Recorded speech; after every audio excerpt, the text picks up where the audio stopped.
Hello and welcome to बिटनिंग। साथ में मिलके शुरू करते हैं ज़िंदगी की दूसरी इनिंग। और आज वेब3 की दुनिया 194th एपिसोड, सिर्फ 6 एपिसोड दूर हैं हम 200 एपिसोड करने से। सो हम लोगों का टारगेट था कि कभी वेब3 की दुनिया को हम 1000 एपिसोड करेंगे। जब हमने मजाक में ये बात बोल दी थी, लेकिन मुझे लगता है कि कई बार ये आप बोलते हो ना और वो बात सच हो जाती है। तो शायद आप देखो 1/4 हम ऑलमोस्ट कवर कर लिए हमने। ऑलमोस्ट 50 एपिसोड के बाद 1/4 हो जाएगा। 200 एपिसोड, इंडिया का longest running show on YouTube on Web3. इससे लंबा शो इंडियन मीडिया के अंदर क्रिप्टो के ऊपर किसी ने नहीं बनाया। आप ये समझो कि जब किसी चैनल के पास, जो ये ब्रॉडकास्टिंग चैनल्स होते हैं, क्योंकि मैं मीडिया इंडस्ट्री से हूँ, तो मैं आपको एक फैक्ट बताता हूँ। जब आप ये चैनल्स देखते हो ना, स्टार प्लस या ज़ी या कोई कार्टून नेटवर्क, कहते हैं कि अगर पूरे साल का 60 घंटे का कंटेंट बन जाए ना, तो बस वो चैनल लॉन्च हो जाता है। 60 घंटे के कंटेंट पे चैनल लॉन्च हो जाता है और वही 60 घंटे को वो अलग-अलग टाइम स्लॉट में घुमा-फिरा के आपको दिखाते हैं और वो टीवी पे 200 करोड़ का बिज़नेस करता है। यहाँ पे मैंने और प्रणव ने 195 आवर्स का कंटेंट, क्योंकि हमारा एक वीडियो ऑलमोस्ट 1 घंटे का होता है। कई बार सवा घंटे का भी होता है। मैं 1 घंटे का एवरेज लगा रहा हूँ। मैंने और प्रणव ने 195 घंटे का कंटेंट बनाया है वेब3 के ऊपर। लिटरली, मतलब मेरे को कई बार ये अचंभित होता है कि ये हम कैसे अचीव कर गए। मैं बार-बार इस बातों को क्यों रिपीट करता हूँ, क्योंकि मैं लिटरली बताता हूँ कि भई हमें सेल करना नहीं आता, राइट? हम इतने बड़ी प्रॉपर्टी को बना के भी हम कुछ ऐसा नहीं है कि जो ब्रॉडकास्टिंग चैनल्स अचीव कर पाएँ, right? So all in all ये पैशन है। ये बंदा कोरिया में बैठा है इस टाइम, डिफरेंट टाइम ज़ोन में है, अपने काम से गया है, ठीक है? नौकरी करता है। लेकिन कमिटमेंट का आलम ये है कि नहीं यार, वो मंडे है, बनाना है। This can only be come from passion. आप पैसे से पैशन नहीं खरीद सकते भाई साहब, ये मतलब ध्यान रखना। क्योंकि पैसा जब बंद होता है तो पैशन की धज्जियाँ उड़ जाती हैं। हम यहाँ पे बिना पैसे के पैशन से काम कर रहे हैं। किसके लिए? आपके लिए, फॉर यू। ठीक है ना? चलिए, ये था थॉट। थैंक यू प्रणव भाई for thank you first industry. Of all पूरी कम्युनिटी को, काशिफ भाई को भी इतने हार्ड एंड फास्ट मतलब इतने हार्ड फास्ट के बाद भी काशिफ भाई हर दिन एक वीडियो हम सबको लाके दे रहे हैं। बेयर मार्केट में भी हम यहाँ थे, बुल मार्केट में भी हम यहाँ थे, यहाँ रहेंगे हुँ, और मार्केट कैसा भी हो वेब थ्री की दुनिया चलता रहेगा। आप लोगों को वेब हुँ, थ्री का एजुकेशन देता हुँ, रहेगा। Will give you the most authentic right news in hmm, that can happen. कितनी बार हम जो कम्युनिटी से सीखते हैं, क्योंकि हम लोग ट्विटर पे रहते हैं, हम वेब थ्री के लोगों से मिलते हैं, तो आप लोगों को कितनी बार जो हमें दिखता है एनालाइज करके, कोई इनसाइडर न्यूज़ नहीं देते हैं। आपको जो हमें जो दिखता है एनालाइज करके, वो हम आपको बता देते हैं। एंड आई थिंक जो कुछ लोग इससे बुक्स लिख जाते हैं, कुछ लोग इससे अपना जो मतलब व्हाटएवर दे कुछ लोग इससे जॉब पा जाते हैं, कुछ लोग इससे कम्युनिटी के बड़े-बड़े like they become KOLs in the community and कुछ लोग इससे कितनी बार अल्फा न्यूज़ को समझ के उसके हिसाब से उसकी डीलिंग भी कर लेते हैं, राइट? बट हमारा काम है आपको मोस्ट ऑथेंटिक राइट इंफॉर्मेशन देना वेब थ्री के बारे में। हर 7 दिन के अंदर वेब थ्री के अंदर क्या हुआ है, उसका सबसे सच्चा लेंस आपको पकड़ाना। प्लस जब हम बेयर मार्केट में थे तब आपको मोटिवेट करना, और जब हम बुल मार्केट में हैं तो आपको चेतावनी देना कि क्या गलत हो रहा है। जब इंसान, वॉरेन बफेट हमेशा कहता था कि जब इंसान ग्रीडी है तो आपको डरना चाहिए, और जब इंसान डरता रहता है तब आपको ग्रीडी होना चाहिए। तो हम वो हुँ। करने की कोशिश कर रहे हैं आप लोगों के लिए, and I hope you are liking our effort and everything is great at your end as well. शुरू करते हैं हम सबसे पहले तो सबसे बड़ी न्यूज़ से, व्हिच इज रिलेटेड, जिसके कारण एक तरह से एक बार बेयर मार्केट का पूरा स्टैम्पीड चालू हुआ था। एफटीएक्स और उसके $7 बिलियन का जो होल था उसकी बेसिकली बैलेंस शीट में, यानी कि $7 बिलियन का स्कैम किया था इस इंसान ने। $7 बिलियन इस इंसान के कारण क्रिप्टो इंडस्ट्री एक तरह से एक स्कैम इंडस्ट्री बन गई थी 2022 में, और उसी के कारण बहुत सारी कंट्रीज इंक्लूडिंग कोरिया जहां मैं बैठा हूं, मोस्ट ऑफ द एशिया जैसे जापान वगैरह, उन्होंने अपने यूजर प्रोटेक्शन लॉज इतने कट्ठे और कड़े बना लिए थे कि क्रिप्टो वालों को क्रिप्टो के कंपनी बनाना, क्रिप्टो को रखना, ट्रेड करना, कुछ भी करना वाज़ क्लोज़ टू इम्पॉसिबल। और आज भी जब क्रिप्टो में अच्छी चीज़ें होती हैं, तो जो नॉन फेवरिंग लोग हैं, who don't want like basically जिनको क्रिप्टो से ज़्यादा लगाव नहीं है, उन्हें बैंक से ज़्यादा लगाव है एंड दिस नए इकोनॉमी से जो डरते हैं, वो आज भी एफटीएक्स का एग्ज़ाम्पल देके हम सबको बताना चाहते हैं, मतलब वो उन रेगुलेटर्स को बताते हैं कि यार देखो एफटीएक्स हुआ था, इसलिए जो पूरी क्रिप्टो इंडस्ट्री है वो एक तरह से स्कैम ही है। उस इंसान को 25 साल की जेल हुई है। $7 बिलियन की चोरी करने के बाद सिर्फ 25 साल की जेल हुई है। तो आई वुड से मतलब मेरे को तो ये नहीं पता है 25 साल कम है कि ज़्यादा है। पर मैं आपको थोड़ी-सी इसमें लाइक जो मुझे लगता है, जो टेस्टिंग द वाटर वाली बात है, वो मैं आपको बता देता हूँ जो मुझे लगता है। ऐसा मुझे लगता है कि this guy was a first of all democratic donor. इनकी जो मम्मी है, वो भी काफ़ी डेमोक्रेटिक पार्टी जो है अमेरिका के अंदर उससे बहुत ज़्यादा क्लोज़ है, बहुत ज़्यादा रिलेटेड है। तो there is some kind of influence that could have happened, जिसने $7 बिलियन का स्कैम किया है, उसके लिए 25 साल की जेल, उससे कुछ इन्फ्लुएंस आ सकता है। दूसरी बात, सीज़ी अभी भी यूनाइटेड स्टेट्स के अंदर है। He is not allowed to leave and I think ये सीक्वेंशियली यूनाइटेड स्टेट्स में हो रहा है कि सबसे पहले हमारे हीरो को, अमेरिकन इंसान को, जिसने बहुत बड़ा स्कैम किया है, उसको 25 साल की हम जेल दे देते हैं। अब ये इंसान जो कि एशियन है, like end of course you know what the rest is, भले ही वो कनाडा में रहता हो एंड थिंग्स लाइक दैट, ये जो इंसान जो एशियन है, इसको भी हम कुछ तो will give him some kind of a sentence, जिसके कारण like there is a equality and things like that. So ये हो रहा है अभी, ऐसा मुझे लगता है। काशिफ भाई का भी हमें इस पे टेक लेना चाहिए। बट काशिफ, आपको क्या लगता है 25 साल की जो जेल है, is that good? What do you think, is that fair? और अब सीजी का जो वर्डिक्ट बाकी है, जो बाइनेंस रिलेटेड है, उसके ऊपर क्या डेवलपमेंट्स हो सकती है?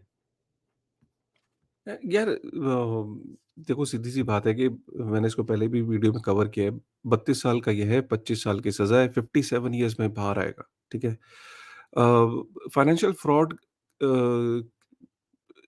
की वजह से बहुत सारे लोग बर्बाद होते हैं, बहुत सारे घर बर्बाद होते हैं, बहुत सारे लोगों ने सुसाइड किया, बहुत सारे लोग डिप्रेशन में गए और बहुत सारे लोगों ने रिपोर्ट भी नहीं किया। फाइनेंशियल फ्रॉड में ऐसा नहीं होता है कि 1 लाख लोगों के साथ अगर फ्रॉड हुआ तो 1 लाख लोग जाके एफआईआर करते हैं। एफआईआर आपको पता है सिर्फ़ 10 लोग करते हैं।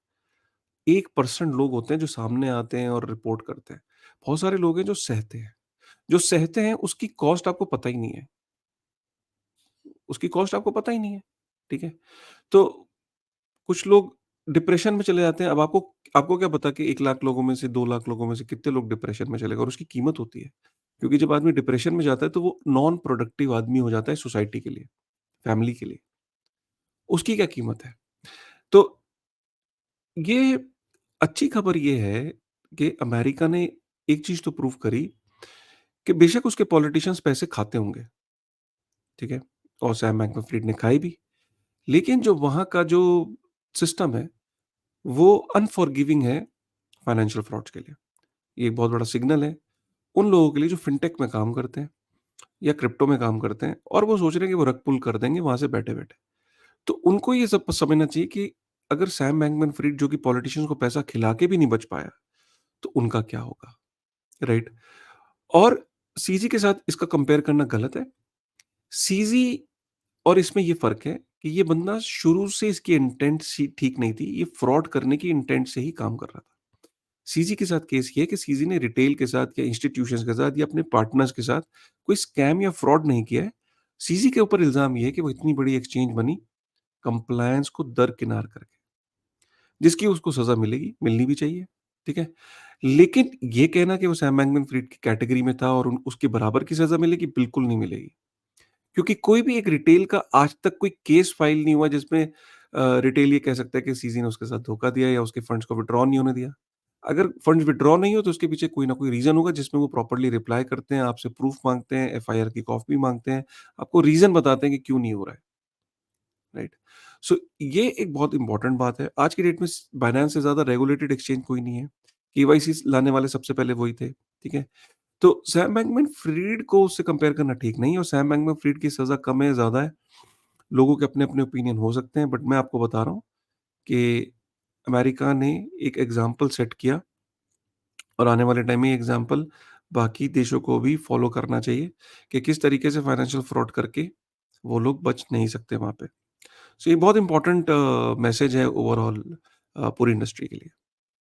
डेफ़िनिटली और काशिफ़ भाई आपको लगता है इसको पार्डन मिल सकती है? मतलब इसकी उम, मेरे ख़्याल से मुश्किल है। एक बारी जब बार-बार ये बीच-बीच में ट्राई करता रहेगा, हुँ, वो तो करेगा। लेकिन कहते हैं कि कुत्ते की दुम कभी सीधी नहीं होती। ये 57 इयर्स में जब बाहर आएगा, तो भी ये फ्रॉड करेगा।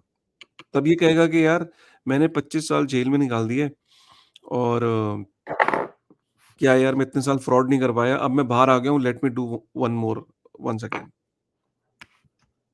Let's see how that goes. तब तक 25 डेफ़िनिटली साल में bitcoin will be around 10 million US dollar के आसपास। तभी कहेगा यार मैं तो बहुत लेट हो गया, ठीक है? फिर कहेगा यार let me do a fraud. मुझे मुझे ऐसा लगता है ये 25 साल नहीं मेरे ख़्याल से ये 5 साल के अंदर बाहर आ सकता है। He is very influential parents in America ऐसा मुझे लगता है but let's see how that goes. वो व्हाइल अमेरिका अपनी छवि ही खराब करेगा, let's see. Definitely but let's see how that goes while that was happening आप लोगों को एक चीज पता होगी जो बुल मार्केट में हमेशा होती है और इस बार बहुत ज्यादा प्रोमिनेंट है वो है मीम कॉइन्स के बारे में होना मीम कॉइन्स का होना बिना कोई बेतुके बेमतलब मीम कॉइन्स का क्रिएट होना उसके प्रति कम्युनिटी बनना and it's like a solution looking for a problem तो बेसिकली मैं आपको थोड़ी-सी स्टोरी बताता हूँ कि ये डीजेन टोकन एक था। आपको लास्ट वीक अगर आपने वेब 3 की दुनिया का शो देखा होगा, तो हमने एक चीज़ प्रेडिक्ट की थी कि सोलाना है। सोलाना के ऊपर मीम का इकोसिस्टम चल रहा है। इथेरियम कम्युनिटी इसको बहुत क्लोज़ली देख रही है। वो चाहती है अपना टीवीएल वापस लेना, टोटल वैल्यू लॉक, ट्रांज़ैक्शंस वापस लेना। अपनी जो बढ़त है, उसको वो बढ़ानी चाहती है और ज़्यादा and I think they would do something. तो बेस के ऊपर वो मीम सीज़न चालू हो जाएगा। And Degen is one such example और अभी आप देख सकते हो कि डीजेन जो कॉइन है और जो मीम इकोसिस्टम है बेस के ऊपर वो बहुत हेवीली बन रहा है और आगे बढ़ रहा है और डीजेन उसका एक एग्जांपल है और मैं मीम कॉइन को हमेशा बोलता हूँ solution looking for a problem क्योंकि शिबा इनू के साथ क्या हुआ था कि उन्होंने सबसे पहले टोकन लॉन्च किया उसको पंप किया उसको डोज का छोटा भाई बताया उसके बाद दे स्टार्टेड कि यार ये टोकन तो आ गया इसके अंदर बहुत सारे पैसे तो आ गए अब इसका करें क्या so basically they started doing other things like कि चलो एक एक्सचेंज बना देते हैं चलो एक ग्राउंड खरीद लेते हैं चलो दिस चलो that and then nothing happened in that similarly Degen वालों ने भी सिमिलर किया वो भी उनकी भी वैल्यू काफी हाई हो गई थी 100 बिलियन मतलब वट एवर टीवीएल भी उनका बहुत हाई हो गया था टोटल वैल्यू लॉग मार्केट क्या कुछ लोग इससे अमीर हो गए तो उन्होंने बोला अब इसका करें क्या तो ऐसा करते हैं बेस के ऊपर मीम कॉइन बनाया था हमने अब इसको और बड़ा करने के लिए इस सोल्यूशन को और बड़ा करने के लिए प्रॉब्लम्स ढूंढने के लिए let's actually make a chain out of it so अब डीजे अपनी एक खुद की चेन बना रहा है और इसको लेके बहुत ज्यादा लोग हाइप्ड अप हैं एंड पता नहीं अब इसका होगा क्या नई मीम चेन बन रही है उसके ऊपर मीम कॉइन आएंगे ऐसा होगा वैसा होगा पर उससे और ज्यादा कम्युनिटी हाइप अप हो गई और ज्यादा बाइंग हो गई and I think right now dgen is at one is top 150 under market cap kind of coin in the ecosystem and ये चल रहा है बन रहा है और ज्यादा मीम कॉइन्स और मीम टोकन्स बेस के ऊपर आ रहे हैं राइट। आपको क्या लगता है काशिफ भाई अपन ने एक प्रेडिक्शन किया था सोलाना पे मीम कॉइन वो आ गए अब इथीरियम इकोसिस्टम पे मीम कॉइन तो बेस के ऊपर आ गए अब क्या लगता है देखो आपको देखो एक बात को समझो, मीम कॉइन का मैं आपको क्लियर बता दूँ मैटर क्या है। अ, देखो मीम कॉइन को आप रोक नहीं सकते, ठीक है? मीम कॉइन मीम कॉइन्स कोई ऐसा समझो कि बचपन में ना अ, लोग ट्रम्प कार्ड्स से खेलते थे। अगर मैंने क्योंकि मेरा बचपन जनरली जिन चीज़ों पे गुज़रा है, मैं वो बता सकता हूँ। कंचे होते थे, कंचे, यू प्लेड मार्बल्स। तो कंचों में ना यूनिक कंचे होते थे, जैसे व्हाइट कंचों में अगर कुछ उसका डिज़ाइन अलग है, तो वो कंचों की सेग्रीगेशन हो जाती थी। वो प्रीमियम कंचे माने जाते थे, उनकी कॉस्ट भी अलग होती थी, राइट? सिमिलरली पर होते थे, पर खेलते थे हम। स्टिकर्स होते थे। बहुत सारी ऐसी चीज़ें थी जो अगर मैं पैसे भी दूँ ना, सपोज़ मेरे को कोई ₹200 भी दे या ₹100 भी दे और बोले ये वाले स्टिकर्स मेरे को दे दे, तो मैं नहीं बेचता था। तो इसका मतलब मेरे वो ट्रम्प कार्ड पैसों से ज़्यादा अहमियत रखते थे। इसका मतलब वो जो मीम्स थी, उन मीम की वैल्यू फियाट से ऊपर थी। बहुत गहराई से समझना इस बात को। मतलब ये अगर बात आप समझ गए, तो गेम समझ जाओगे आप। तो वो जो मीम कॉइन्स थे, वो जो मेरी एसेट थी, उसकी वैल्यू फियाट से ऊपर थी। ये मैं बचपन की बात बता रहा हूँ। और अगर मुझे वो बेचने हैं, तो फिर मैं अपनी प्राइस माँगता था। अच्छा, मैं क्यों नहीं बेच रहा था? क्योंकि अगर मेरे पास वो ट्रम्प कार्ड है, तो जो मेरे दोस्त हैं, जो मेरा क्लाउट है, उसके अंदर मेरे पास जो यूनिक कार्ड्स हैं, उसमें मेरी पहचान थी कि यार काशिफ के पास अंडरटेकर का वो वाला वर्ज़न है, या उसके पास ये वाला वर्ज़न है, या इसके पास वो वाले कंचे हैं या वो वाले पर हैं। तो मेरा एक क्लाउट था, राइट? तो इसका मतलब क्या है, मैं एक कल्चर का पार्ट हूँ, एक थीम का पार्ट हूँ। उस थीम के अंदर मैं उस थीम का पार्ट तभी हूँ जब मेरे पास वो एसेट है। क्लियर हो गया? अब आ जाते हैं मीम कॉइन्स पे। सो मीम कॉइन्स उसका एक रिफाइंड वर्जन है on chain, digital version on chain. अलग-अलग मीम्स हैं, अलग-अलग मीम्स की एक वॉर है और मीम कौन-सी चेन पे है। तो सपोज़ करिए, अगर आप सोलाना को के ऊपर आज एक के बाद एक मीम्स आ रहे हैं, तो लोग सोलाना की चेन के ऊपर अगर किसी मीम को होल्ड करते हैं, तो वो अपने आप को उस कल्चर या उस इकोसिस्टम से बिलॉन्ग करते हैं, राइट? और ये जो कल्चर है, इसने इस साल इतना बड़ा मूवमेंट ले लिया। जैसे मैं आपको समझा रहा हूँ, मैं मीम कॉइन्स को आपको कन्विंस नहीं कर रहा हूँ, बट मीम कॉइन्स को आप रोक नहीं सकते, बिकॉज़ मीम कॉइन्स एक्सिस्ट करते थे अलग फॉर्म में, अब वो ऑन चेन डिजिटल वर्जन्स आ गए हैं। तो अब इसमें क्या है कि जैसे बोंक है, एक मीम कॉइन था। उस मीम कॉइन ने क्या करा कि जब सोलाना $5 पे गया या $10 से नीचे आया, तो जब डेवलपर इकोसिस्टम सोलाना के अंदर छोड़-छोड़ के जा रहा था, बोंक ने जो रह गए थे, उनको इंसेंटिवाइज़ किया कि भाई, अगर सोलाना इकोसिस्टम सर्वाइव कर गया, तो this coin will reward you high time. अब आज डेवलपर्स मल्टी मिलियनर हो गए। क्यों? क्योंकि उन्हें उसने रिवॉर्ड किया कि भाई तुम यहाँ पे रहे, किसके लिए रिवॉर्ड करता हूँ। बोंक की वजह से एक नैरेटिव सेट हुआ कि मीम्स एक्चुअली कल्चर बिल्ड करते हैं। बस उसके बाद एक के बाद एक के बाद एक के बाद आना शुरू हो गए और सोलाना आज की डेट में मीम कॉइन का इंडेक्स बन चुका है। क्लियर हो गया? अब सोलाना के इस क्रेज से सारी चेन्स जग गई हैं। कान यहाँ पहुँच चुके हैं यहाँ पे, सारी चेन्स के। क्यों? उन्होंने देखा कि यार सोलाना को अगर आज इस मूवमेंट तक लाने वाली अगर कोई प्रोपोज़िशन इस साल थी, तो वो मीम कॉइन्स थी। और मीम कॉइन्स किसी भी चेन के लिए अब ज़रूरत बन गए। ज़रूरत इसलिए कि यार अगर हमें कल्चर डिफाइन करना है अपनी चेन का, तो हमें वो मीम कॉइन्स के थ्रू ही कल्चर डिफाइन कर सकते हैं। कल्चर के साथ जोड़ सकते हैं। अब क्या है, सोलाना के ऊपर इतने मीम कॉइन्स आ गए हैं, तो लोग अब इतने तो सोच ही रहे हैं ना, वो कौन-सी वो चेन होगी जो अब ये कल्चर सेट करेगी। तो लोगों ने कहा यार इथेरियम तो कर नहीं रहा कुछ, बाकी कहीं कुछ दिख नहीं रहा है। बेस, बेस पे नैरेटिव सेट हुआ, बेस पे एक के बाद एक के बाद एक। और मैं आपको एक बात बताऊँ, मैं एक दिन अच्छा चलो let me just show you यार, ये भी बड़ा इम्पोर्टेंट है, अच्छी चीज़ है। ये तो मैं आपको दिखाता हूँ कि ये बहुत इम्पोर्टेंट है जो अब आप देखोगे। इससे आपको एक अंदाज़ा होगा कि नॉट एवरीथिंग इज़ राइट, ठीक है? या नॉट एवरीथिंग इज़ वर्किंग। मतलब मैं इतना आपको समझा तो रहा हूँ, लेकिन इसमें इश्यू क्या है उसको समझो। अब मैं स्क्रीन शेयर कर रहा हूँ।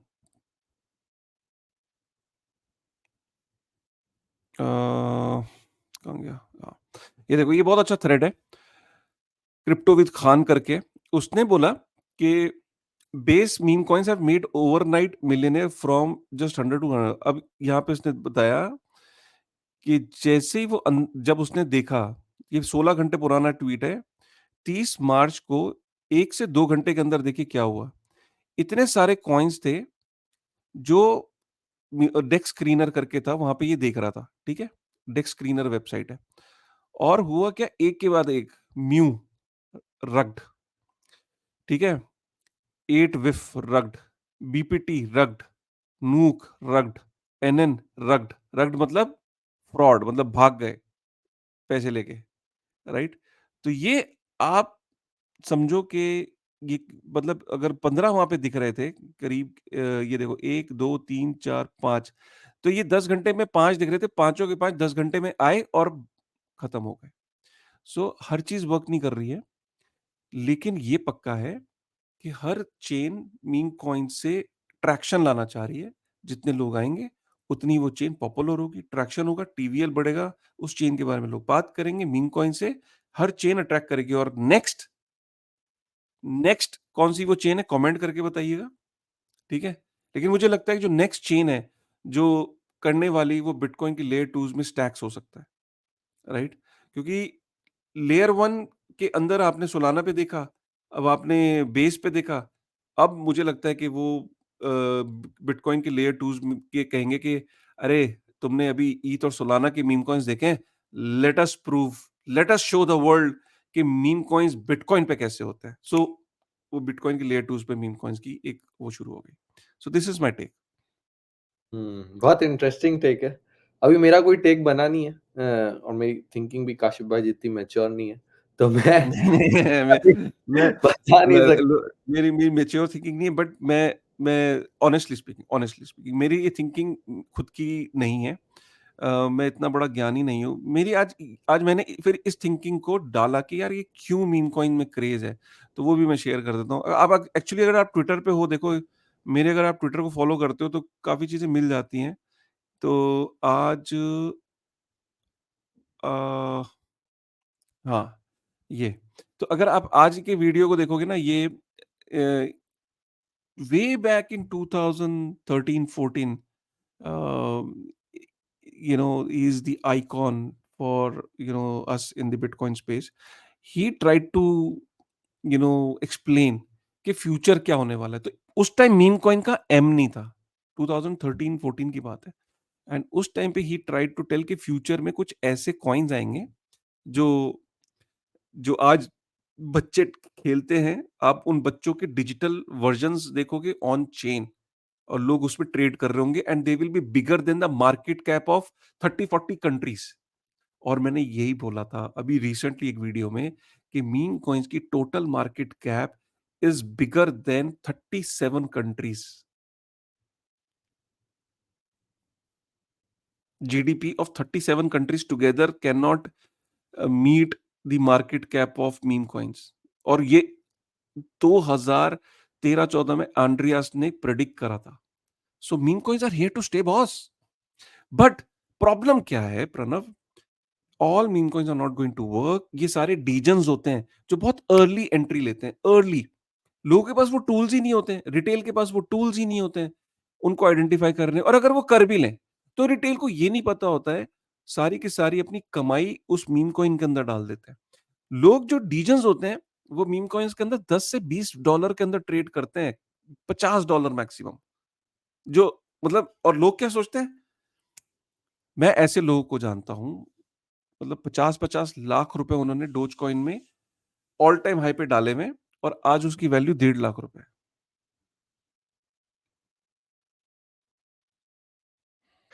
कल्चर अच्छा है मीम कॉइन का, उसके ऊपर स्पेक्युलेट करके अमीर होने की कोशिश करना गलत है।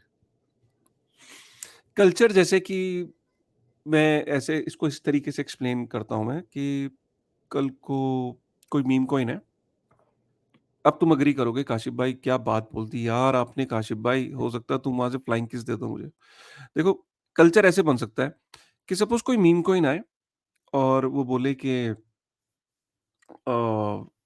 दे वांट टू फैसिलिटी, तो जैसे बर्न होता है, तो कल को वो कोई मीम कॉइन है वो बोले कि हमारी जो मार्केट कैप का हर साल 15% जो है हम डाइल्यूट करके ऑन चेन उसको फियाट में कन्वर्ट करके हम दुनिया में इन इन चैरिटेबल हाउसेस को डोनेट करेंगे।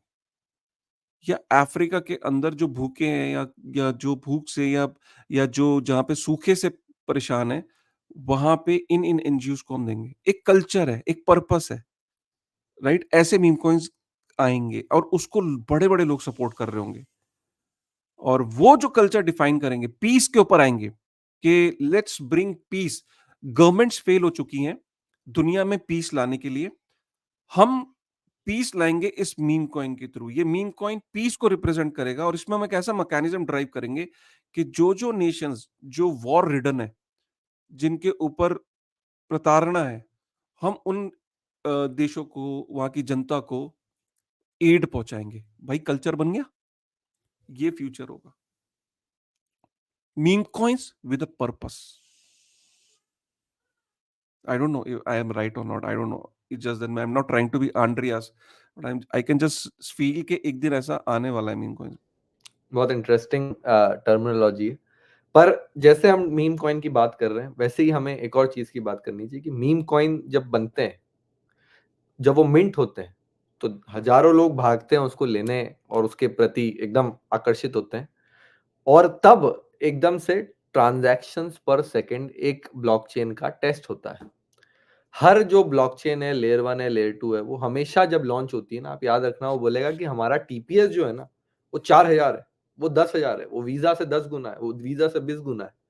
बट एट द एंड जो उसका टेस्ट होता है, जो प्रोडक्शन लेवल टेस्ट होता है, वो मीम कॉइन ही करते हैं और अभी लेयर 2 इकोसिस्टम की टेस्टिंग मीम कॉइन्स कर रहे हैं और मैं आपको इतना बता सकता हूँ कि जो हमने सपना देखा था कि इथेरियम सिक्योरिटी प्रो पहले इथेरियम को हम स्केल करेंगे, वो नहीं हुआ, चलो कोई बात नहीं, हम लेयर 2 से इथेरियम की सिक्योरिटी ले लेंगे, पर लेयर 2 से हम इथेरियम को स्केल करेंगे। लेयर 2 के फीस में कोई प्रॉब्लम नहीं आएगी, लेयर 2 की डिसेंट्रलाइजेशन में होपफुली कोई प्रॉब्लम नहीं आएगी और लेयर 2 की सिक्योरिटी जो है वो इथेरियम से आ जाएगी, तो everything should be alright fine. Blockchain trilemma को हमने हरा दिया।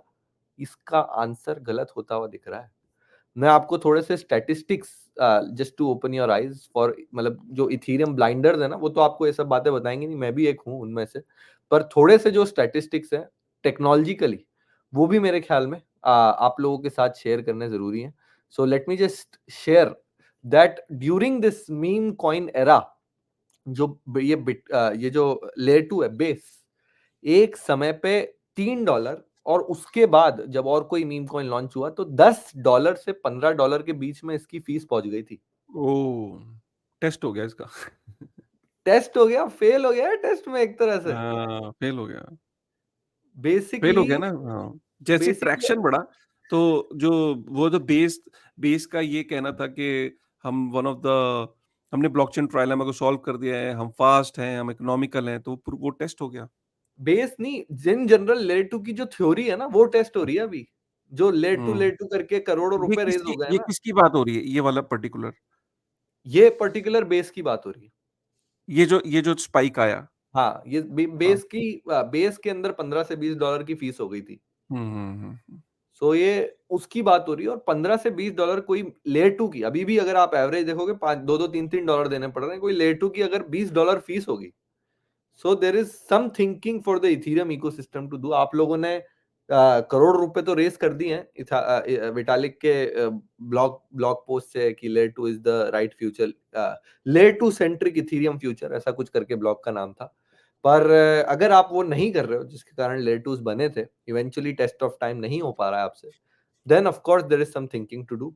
इसका मतलब ये भी है कि शायद डेटा अवेलेबिलिटी एक रियल नीड है और अवेल सेलेस्टिया जैसे जो प्रोजेक्ट्स और प्रोटोकॉल्स हैं, वो शायद आके जाके और ज्यादा काम आए। But of course there is some thinking for the whole layer 2 ecosystem to think and do. आप यहाँ पे देखो कि प्रॉफिट्स भी, वैसे अगर आप कॉइनबेस के भाई देख रहे हो, तो you can see over here कि the profits that Base is making right now, मेरे को लगता है जब कॉइनबेस की क्यू वन का जो एंड रिजल्ट आएगा ना, जो आखिरी में वो जो एक पब्लिकली लिस्टेड कंपनी को पोस्ट करना पड़ता है, वो आएगा ना, तब लोग अचंभित हो जाएंगे कि एक्सचेंज से उनने जितने पैसे कमाए, एक्सचेंज की फीस से उनने जितने पैसे कमाए, उससे ज्यादा शायद वो अपनी बेस चेन अकेले से कमा लेंगे। ये जो उनकी ये प्रॉफिट मार्जिन दिख रही है, जो ब्लू लाइन है ना, बेस है। So all this has goods and bads. जो बैड है वो लेयर 2 इकोसिस्टम को ओवरऑल थिंकिंग करनी चाहिए, और जो गुड है वो ऑफ कोर्स आपको दिख रहा है कि ये एक एक्सचेंज कितने पैसे बना रहे हैं सिर्फ एक L2 के कारण। सो ये हुँ। I think this is important. और इसीलिए बहुत सारे बड़े बड़े एक्सचेंजेस अराउंड द वर्ल्ड अपना खुद का एक चेन लॉन्च करने की कोशिश कर रहे हैं।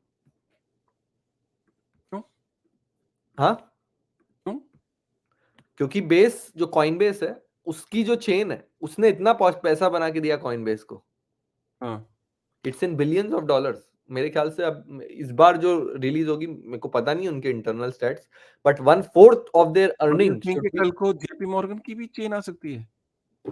मैं बोल नहीं रहा हूं, पर मेरे को लगता है, मैं I would only say this कि बहुत बड़े बड़े कंग्लोमरेट्स ये जो कॉइनबेस का जो एक्सपेरिमेंट है उसको हाँ, डीपली देख रहे हैं। नहीं तो खुल के बोलो ना, नैस्डैक की चेन आ सकती है, मतलब कल को फेसबुक की चेन आ सकती है, अमेज़न की चेन आ सकती है। मैं आपको एक सिंपल सा एग्जांपल देता हूँ। कोरिया के अंदर स्टॉक मार्केट है, कोरिया के अंदर ये एक्सचेंज है अपबिट नाम से, ठीक है? कोरिया के स्टॉक मार्केट में पर डे जितना वॉल्यूम हो रहा है, उससे 1.2x सिर्फ उसके एक्सचेंज पे हो रहा है।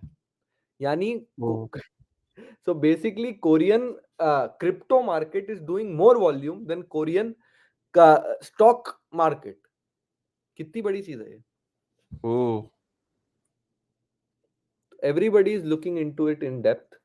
आप वेब3 की दुनिया पे इसलिए आते हो ताकि हम आपको बिटवीन द लाइंस पढ़ाएं, and this is something between the lines that you should all know. अरे लोग लेकिन फिर भी यही कहते हैं कि काशिफ़ भाई आपने कुछ सिखाया नहीं। नहीं नहीं, सीखने वाले सब सीख जाते हैं, and I think everybody appreciates us. आगे बढ़ते हैं इथीना पे। इथीना का एयर ड्रॉप सीजन चल रहा है। काशिफ भाई वेब3 की ये एयर ड्रॉप की दुनिया भी नाम से एक शो चलाते हैं, हुँ, एंड एयर ड्रॉप का सीजन चल रहा है। इथीना ने अनाउंस कर दिया that they will have a air drop very very soon. अभी इथीना हुँ, पे 62% उनका जो स्टेबल कॉइन है उसके ऊपर 62% एपीवाई चल रहा है। एपीवाई कैसे होता है वो यहाँ पे आप देख सकते हो। Basically how they are making 62% APY. सबसे पहले तो आप उनको यूएसडीसी दो, आप यूएसडीई लो वापस, तो उसके ऊपर वो इथेरियम स्टेकिंग करते हैं 5% उससे। उसके अलावा they also do hedged derivative positions. ये एक बहुत रिस्की और कॉम्प्लिकेटेड चीज है, पर बेसिकली अगर इथेरियम का प्राइस ऊपर जाता है या नीचे जाता है, you make money out of it, and that's how they are calculating 62% APY. हुँ, आप लोगों को कॉशियस रहना है। कोई भी स्टेबल कॉइन के ऊपर एकदम से भरोसा नहीं करना है कि ये स्टेबल ही रहेगा। क्या पता कोई सा इनका जो ट्रेड है वो ढंग से ना जाए। ऑल्दो दिस इज हेज्ड है, तो ज्यादा प्रॉब्लम तो नहीं होनी चाहिए, but you should be very careful before trusting anything. And Ethena का नया एयर ड्रॉप आया। मेरे ख्याल में हम अगले महीने तक बहुत सारे एयर ड्रॉप्स को कवर करेंगे, बिकॉज सारे के सारे प्रोटोकॉल्स और projects they wait for the bull market, ताकि उनका टोकन भी अच्छा चल जाए। बेसिकली बहती गंगा में उनके भी हाथ धुल जाए। हुँ। सो बी कॉशियस रहिए, but you should also enjoy this particular show. और कॉशियस रहने का जो रीजन है वो मैं आपको बता देता हूँ कि ब्लास्ट की लेयर टू लॉन्च हुई थी, सब लोग उसके हुँ, बारे में हाइप थे, उसका डीफाई अच्छा कर रहा था, और अब जो उसके ऊपर one of the biggest DeFi था मंचेबल्स, हुँ। उसका कॉन्ट्रैक्ट एक्सप्लॉइट हो गया, और $63 मिलियन जो थे वो एक्सट्रैक्ट हो गए उसके अंदर से, मतलब निकल गए लोगों के? निकल गए। तो जिसने भी तो ब्लास्ट के ऊपर, हाँ, ब्लास्ट तो बहुत it was creating lot of noise and lot of people were into it यार। बहुत लोगों ने उसके ऊपर जाके स्टेक वगैरह किया हुआ था। तभी इसीलिए आप लोगों को एक तो ये बोला जाता है, देखिए ये बहुत इम्पोर्टेंट है। ये नंबर 1, जिस वॉलेट में आपका मेन अकाउंट है, उससे एयर ड्रॉप्स और स्टेकिंग वगैरह ना करें। स्टेकिंग जब भी किसी नए प्रोटोकॉल के साथ इंटरैक्ट कर रहे हो, अपना रिस्क एपेटाइट $100, $150, चलो मैं क्यों बोलूँ $100, आप अपना रिस्क एपेटाइट खुद आइडेंटिफ़ाई करो। किसी का रिस्क एपेटाइट $5,000 भी हो सकता है, किसी का $10,000 भी हो सकता है। क्योंकि नए प्रोटोकॉल का मतलब जानते हो क्या है?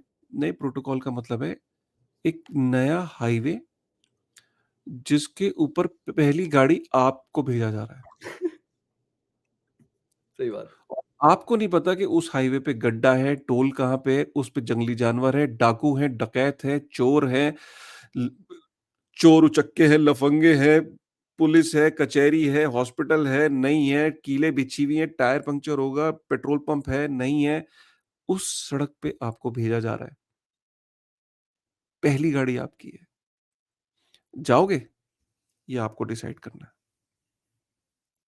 या और आपका ड्राइवर कौन-सी जाएगा। गाड़ी से जाओगे? कौन-सी गाड़ी से जाओगे? बीएमडब्ल्यू से जाओगे, एम्बेसडर से जाओगे, मारुति सुजुकी वैगनआर से जाओगे, जो मेरे पास है, या लोग काशिफ़ समझ भाई लोग सम पोर्शे से लोग जाओगे? सम लोग समझते हैं कि नई चेन है और जाओ, नई चेन है तो सब कुछ। अरे अगर ऐसे ही हर चेन सक्सेसफुल होने लगी तो इथेरियम का जो विटालिक है उसको तो अभी तक आईफिल टावर से सुसाइड कर लेना चाहिए ना यार, कि उसने बनाया क्या फिर? अरे भाई साहब, समझो बात को यार। मतलब कोई कोई चीज़ होती है, सिक्योरिटी होती है, कोई चीज़ डिसेंट्रलाइज़ेशन होती है, राइट? मतलब ये दोनों चीज़ें अभी हर चेन की टेस्ट होनी है। अभी इथेरियम की टेस्ट हो रही है यार, तुम बात कर रहे हो दुनिया की। राइट, चलो ठीक है। दैट्स ते अबाउट इट। हुँ, 33 मिनट हो चुके हैं। मिलते हैं फिर एक नए एपिसोड में 195th 200 एपिसोड का कुछ प्लान करना पड़ेगा यार। लोग 100% इसके बाद नीचे गिव अवे माँगेंगे। अरे हम हम कह रहे हो कि हमें गिव अवे दे दो, हमें गिव अवे ह हम गिव अवे नहीं कर रहे भाई, हमें गिव कर दो। ठीक है। ऑलराइट, विद दैट चलो, thought with this thought thank you very much.